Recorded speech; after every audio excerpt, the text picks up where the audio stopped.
Buenos días, bienvenidos a la unidad en la que vamos a hablar de los servicios de red, concretamente del servicio DHCP. Como podéis ver en la presentación, DHCP son las siglas de Dynamic Host Configuration Protocol. Es un protocolo de configuración dinámica de los hosts. Hablando acerca de la configuración dinámica, concretamente de las direcciones IP, la asignación de direcciones IP, vemos que hay de dos tipos. Por un lado, la asignación manual o estática, que nosotros introducimos directamente en el equipo, en su configuración, o la asignación dinámica o automática, que es de la que se encarga el protocolo de DHCP. ¿Cuándo asignamos las direcciones de manera manual? Pues como indica en la presentación, solo tiene sentido en las máquinas que no deben cambiar de dirección porque van a dar un servicio a la red y siempre han de estar disponibles en el mismo lugar. No tiene sentido que algunos de estos dispositivos, como los que vemos aquí, impresoras, servidores, routers o otro tipo de dispositivos, no tiene sentido que vayan cambiando de dirección IP cada vez que se reinicien. Entre otras cosas, si nosotros en nuestro PC tenemos configurada que una impresora está en determinada dirección IP, la impresora reinicia y tiene una dirección IP diferente, nosotros no podremos imprimir. Lo mismo ocurre con un router que nos haga como de puerta de enlace, que nos haga de dispositivo de pasarela para salir afuera de la red. No puede tener una dirección IP cambiante. Y así igual con los servidores. Por eso en estos casos particulares vamos a introducir la dirección de manera manual. Hablando de la asignación de direcciones automática, como dice la presentación, se aplica generalmente a equipos que no necesitan tener una dirección específica. Normalmente son pues, los portátiles, equipos de usuario, etc. Es cierto que a esos equipos se les puede configurar de manera manual también, pero cuando la cantidad de equipos empieza a crecer, pues esto se hace dificultoso. Además, DHCP tiene esas ventajas que veis ahora en pantalla. Por un lado, evita errores y conflictos de IP. Como la asignación es dinámica, no se puede dar una IP que ya esté en funcionamiento, porque esto lo comprueba el servidor. Así que no tenemos errores ni conflictos de IP. Se centraliza la administración, es decir, desde un único servidor es desde donde se va a estar distribuyendo las direcciones IP. Así que una IP que el servidor haya distribuido, ya el mismo servidor sabe que no la puede volver a distribuir. Se ahorra tiempo porque no tenemos que configurar prácticamente nada en los clientes, sencillamente decirles que obtengan su IP automáticamente. Es como vienen los sistemas operativos configurados por defecto, así que no hay que hacerles nada. Y simplifica mucho la administración de toda la red. Vemos aquí en la imagen lo que sería la configuración para Windows básico, concretamente creo que este es el Windows XP. Vemos aquí que nosotros indicaríamos obtener una dirección IP automáticamente si queremos que solicite este equipo su dirección IP a un servidor de DHCP. Si quisiéramos nosotros configurarlo de manera manual, marcaríamos la opción usar la siguiente dirección IP e introduciríamos la dirección, la máscara de red y la puerta de enlace predeterminada, que será la IP fija del router o del servidor que nos da salida de nuestra red LAN para el exterior. Lo mismo ocurre con los servidores DNS. Podemos obtener la información directamente de un DHCP o indicarlo nosotros de manera manual. El protocolo de DHCP se creó a principios de los años 90, se lanzó este protocolo en sustitución de un protocolo anterior al que no se hace referencia en estos apuntes, el protocolo BOOTP. Se diseñó este protocolo de DHCP para asignar las direcciones IP y toda la configuración de red importante de una forma dinámica. Cuando hablo de la configuración de red importante, no me estoy refiriendo únicamente a la dirección, la máscara de subred y la puerta de enlace, así como el DNS principal y secundario, que esto es lo básico, sino también podríamos incluir hasta un total de 30 configuraciones, de 30 elementos a incluir en la configuración dinámica. Elementos como servidor WINS, por ejemplo, elementos como otras puertas de enlaces secundarias y otro tipo de elementos, direcciones de la red que puede necesitar nuestra configuración. Todo esto es capaz de hacerlo DHCP. ¿Cómo funciona? Bueno, como nos indica la transparencia, estamos ante un modelo cliente-servidor. Es decir, los clientes hacen solicitudes a un servidor de DHCP que está constantemente escuchando en la red si le llega alguna solicitud. El servidor administra la asignación a través de unos pools o conjuntos predeterminados de direcciones IP y ahora responde a las peticiones de los clientes. Los clientes, dado que no tienen dirección IP cuando la solicitan, porque por eso la solicitan, hacen su solicitud en modo broadcast, es decir, que les oigan todos los nodos de la red. En el momento en que el servidor capta una de esas solicitudes, él la contesta y hace una oferta. Veremos más adelante cómo funciona paso a paso. Se puede configurar el servidor de DHCP tanto para que nos sirva direcciones IP permanentes a servidores como no permanentes, es decir, como dice aquí, bajo demanda a host. La básica, la que conocemos normalmente, es la segunda opción, IPs no permanentes a host del conjunto de las IPs disponibles. Ahora, podría configurar yo el servidor de DHCP para que a un determinado servidor o a un determinado equipo le asignará siempre la misma dirección IP. Normalmente, la asignación, como he dicho antes, de servidores y otros equipos, asignaciones estáticas, se hacen de manera manual. Ahora bien, si quisiéramos hacer que nuestro servidor de DHCP diera también esos datos, lo podemos hacer, pero asociando la dirección IP a la dirección MAC o dirección física de ese dispositivo. De manera que cuando el dispositivo arrancara y solicitara su dirección IP, la haría bajo una dirección MAC que ya tenemos previamente asociada en el servidor de DHCP a una dirección IP correspondiente. De esta manera, siempre este servidor o este equipo tendría la misma dirección IP asociada a su dirección MAC.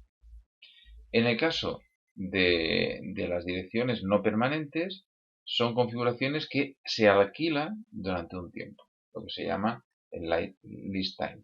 Es un tiempo de alquiler que se define previamente en la configuración del servidor. Hablaba acerca del lease time, cuando el periodo de alquiler termina, el cliente debe de pedir otra dirección. Si esa dirección, la dirección que él estaba utilizando, no supone ningún problema, pues él se le vuelve a asignar la misma. En realidad, no se hace al finalizar el periodo de alquiler. Es al finalizar el periodo de alquiler en que debo de tener una nueva dirección IP válida. Pero es cerca del 50% del periodo de lease, de alquiler, en que el cliente empieza a pedir renovación. Y esto sucede porque podría haber dificultades en la red, podría haber pérdida de paquetes, podría haber saturación del servidor, podría haber mil cosas que retrasaran la entrega de esa oferta de IP, y lo que no puede permitirse el cliente es quedarse sin dirección IP.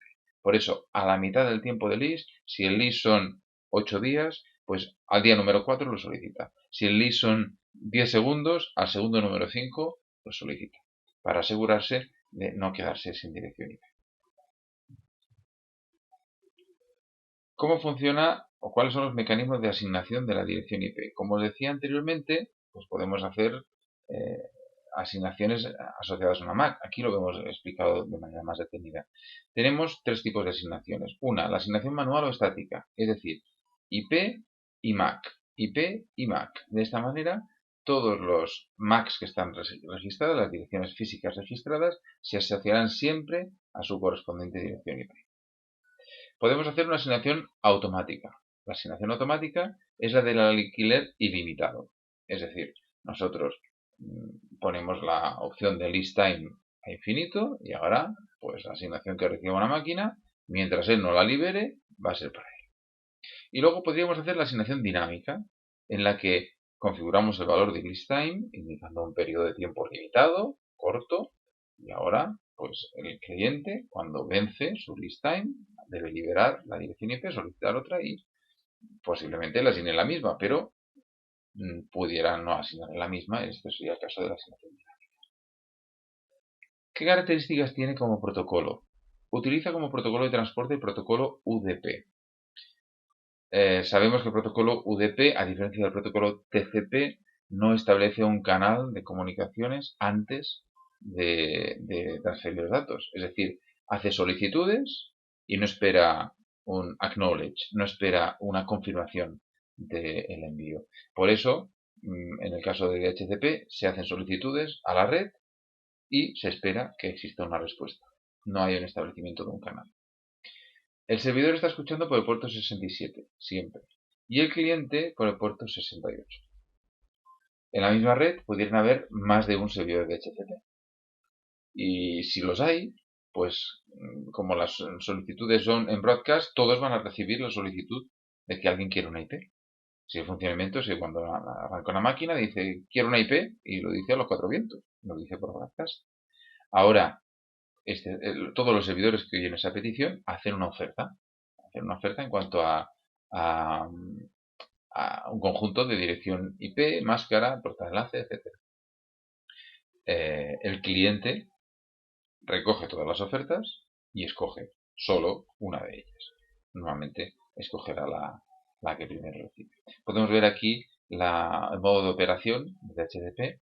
Fíjate que desde cliente a servidor se lanza un paquete de DHCP Discover. Este paquete que lanza el cliente lo envía por broadcast, es decir, lo oyen todas las máquinas, aunque únicamente hacen caso de él los servidores de DHCP, que están escuchando, como decíamos antes, por el puerto 67. Ahora, el servidor contesta con un DHCP offer, que es una oferta de DHCP. Le dice al cliente, mira, yo te puedo ofrecer esta dirección IP con esta máscara y esta puerta de enlace, los datos que hayamos configurado. Si el cliente la admite, pues hará una solicitud para esa DHCP request y finalmente el servidor le contesta diciendo DHCP ACK. ACK es acknowledge, es la confirmación de que le ha llegado la solicitud. Y a partir de aquí el cliente ya ha recibido su dirección IP, su configuración, que recibió en el paquete de DHCP offer, él se le ha quedado informando que se la ha quedado. Podéis ver aquí en el caso de que tuviéramos dos servidores en la red. El cliente envía un primer discover, vemos aquí este primer discover, este va antes, luego va este otro, los dos por broadcast. El servidor 2 contesta con una oferta, el servidor 1 contesta con otra oferta. ¿Veis en la línea de tiempo? El servidor 2 es el que contestó antes, así que el cliente le indica a este servidor que se la queda, también por broadcast, para que todo el mundo lo sepa, y ahora pues sencillamente, ¿veis? Este request 2 le llega a todo el mundo, también le llega a este servidor, él se da por enterado, el servidor 1, de que no se acepta su oferta, y el servidor 2 pues acepta su oferta y, como vemos aquí, envía su ACK ya unicast, es decir, desde el servidor al cliente sin que nadie más se tenga.